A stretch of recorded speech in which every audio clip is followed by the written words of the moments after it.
Well, you're right. There have been few instances which have been reported, both in the recruitment of the soldiers, Jawans, where the question paper had leaked out, and also in the selection process for the officer cadets, where there was some connivance between the staff at the Services Selection Board.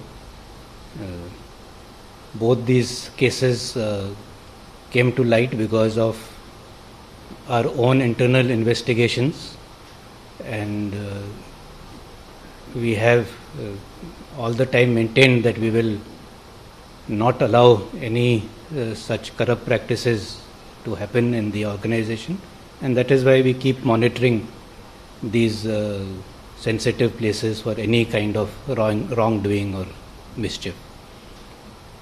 Once these cases came to light, we realized that there are other parties involved, there are civilians also involved, there are transactions which have been made to the bank, there are call records which need to be looked into, and we don't have the mandate or authority to do this kind of investigation.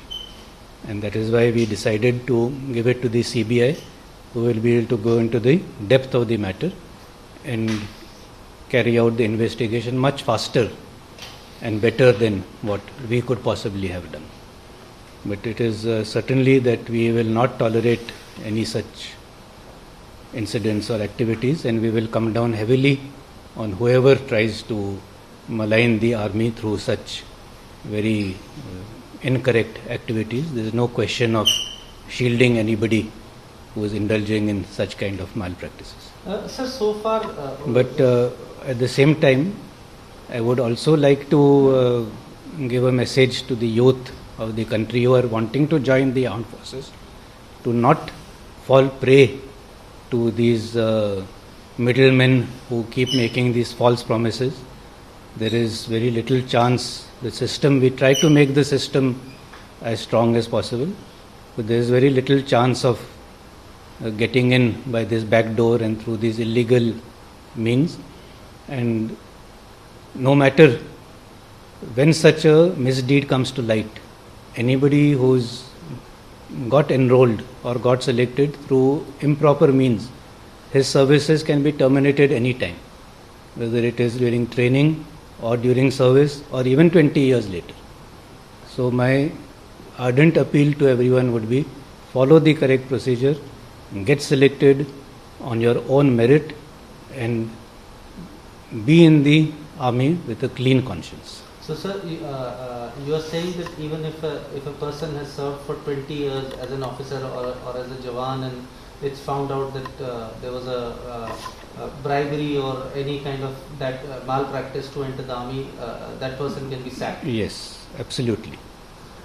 Sir, coming to the situation along the Pakistan border, we have seen that there has been a ceasefire last few days in March. The ceasefire is holding, but we have seen that the number of terrorist related incidents in the last few days is going up. You think, and there is a doubt that the Pakistan army is behind it, you think that the Pakistan army is serious about the ceasefire as it continues to help the terrorist infrastructure operating in Jammu and Kashmir? We should see this issue in two parts actually. One is the ceasefire on the line of control, and one is the terrorist activities which are there. Now, as far as the ceasefire is concerned, there was an official agreement right from understanding. I won't even call it an agreement. From 2003, there was nothing in writing, there was nothing which was signed, that we will have a ceasefire on the LC. But from 2003, initially it was successful, but by and by the firing only increased. And we reached a stage in the last few years, 2016, 17, right up to 20, where the violations were in the thousands, 3,000 a year, 4,000 a year.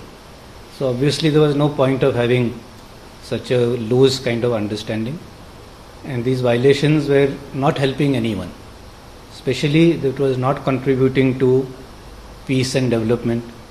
it was causing a lot of hardship to the civilian population on either side.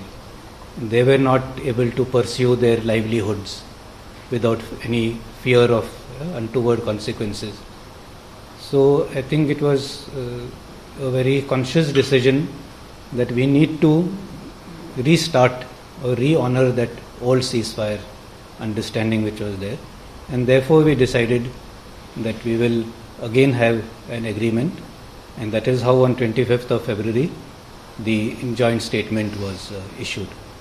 And having issued that, I'm very happy to state that in the month of March there has been peace and quiet on the LC. There has been no major violation of the ceasefire. An odd incident has taken place where maybe 1 or 2 rounds have been fired, but more or less the ceasefire is holding. I am quite confident that at least the ceasefire part will succeed in the times to come. But the other side, as you were asking, is the terrorism side.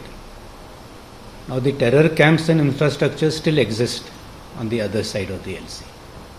Now for terrorism to come down or incidents of terrorist related activities to come down, obviously those camps also on the other side have to get dismantled. And it is only when the snows melt will we come to know how serious Pakistan is about dismantling this terror infrastructure and sending or putting people across. But we also have some of the local terrorists who increasingly feel marginalized.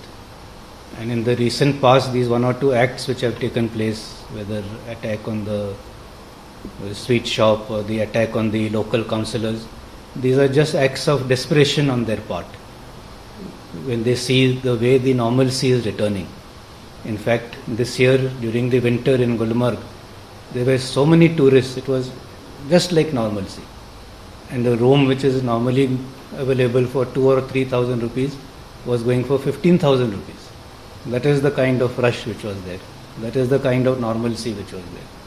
So obviously they are trying to spoil the atmosphere by these random acts of terror. Sir, you said that, that the terrorist infrastructure still exists, but the ceasefire is holding.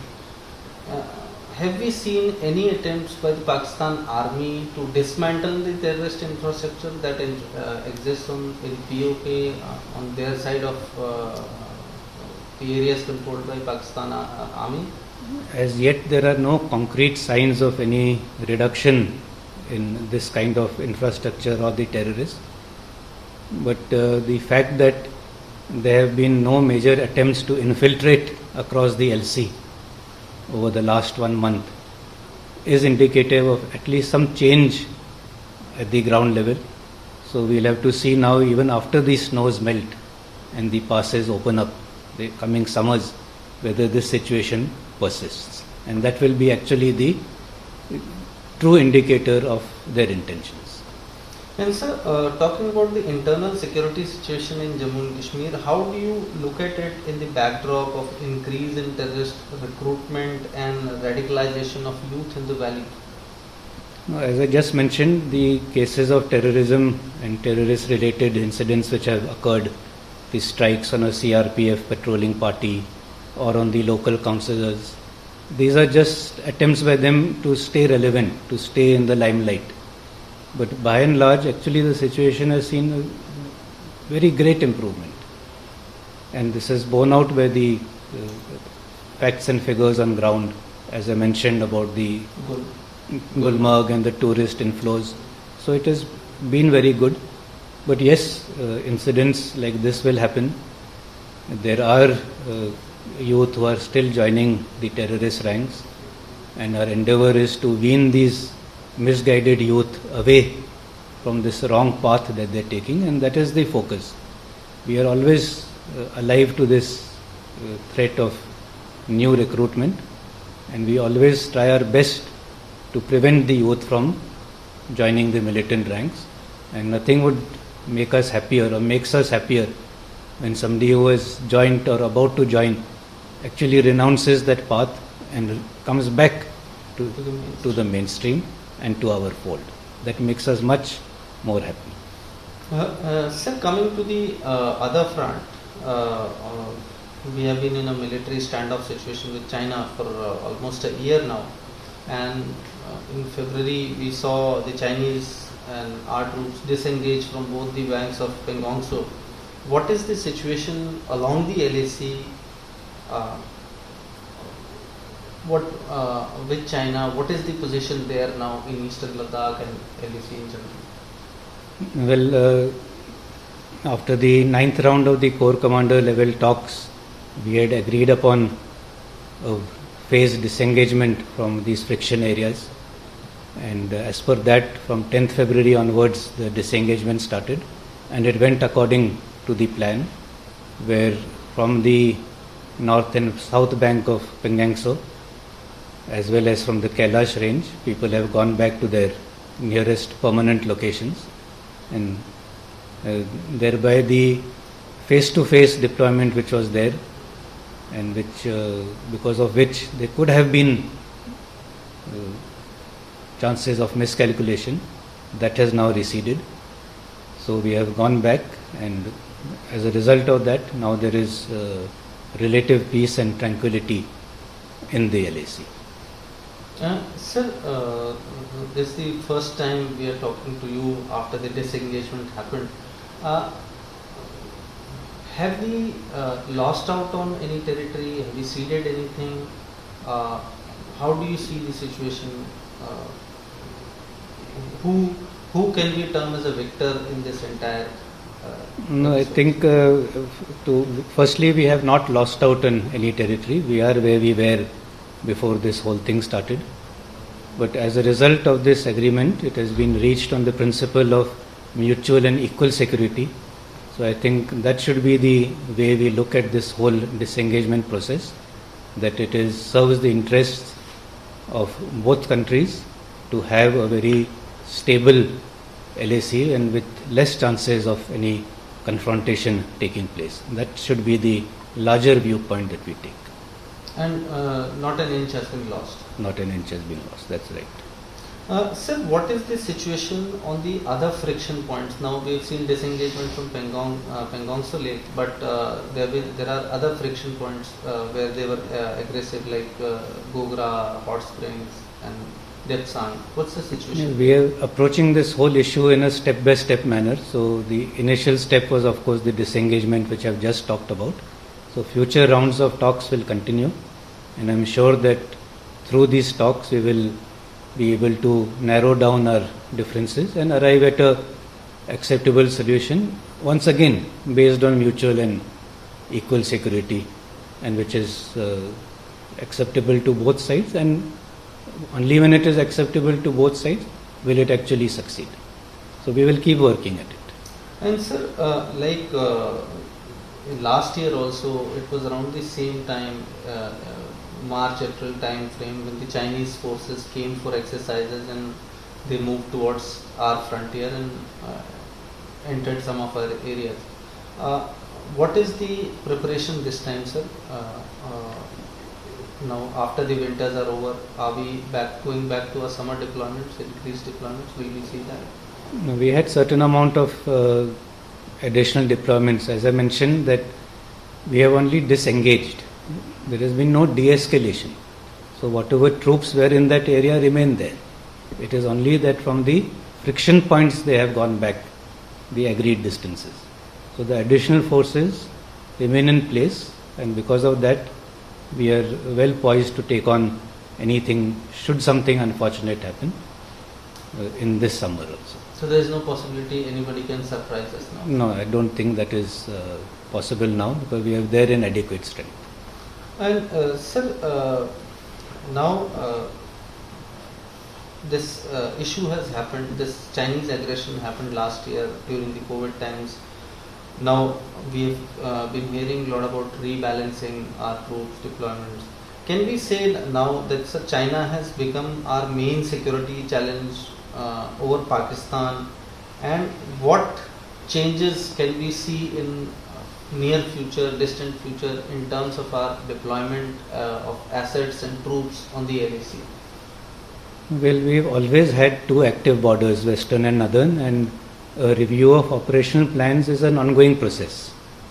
It is carried out at a periodic interval. It need not be every 6 months or yearly, but at a periodical interval, based on this changing situation, based on various intelligent inputs, such kind of reappraisals keep happening, and based on that, certain amount of redeployments, rebalancings keep happening. But those are, as I said, a continuous process, and based on an analysis, we will obviously make certain changes, but those will fall in the operational domain, and obviously I will not like to get into the specifics of that. And sir, in the recent, lastly, I just want to ask, sir, there has been a lot of talk about strengthening the Mountain Strike Corps on the northern front. Any steps in that? As I said, we keep carrying out these various analysis of and operational reviews, and based on that, some changes keep happening. But exactly what those changes are, I think we should.